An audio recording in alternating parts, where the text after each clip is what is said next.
Upah Minimum Provinsi atau UMP Sumsel telah disahkan Gubernur Sumsel, Herman Deru. Hal ini tercantum dalam Keputusan Gubernur Sumsel Nomor 744/KPTS-Disnaker-Trans-2021.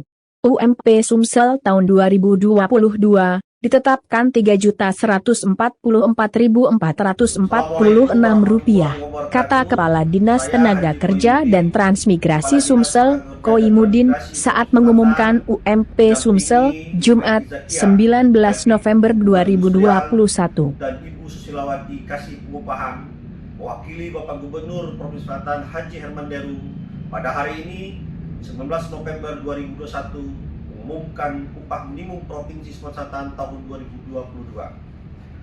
Sebagaimana surat keputusan Bapak Gubernur nomor 744/KPTS-Disnaker-Trans-2021 tanggal 18 November 2021 tentang upah minimum Provinsi Selatan tahun 2022 ditetapkan sebesar Rp3.144.446 terhitung mulai tanggal 1 Januari 2022.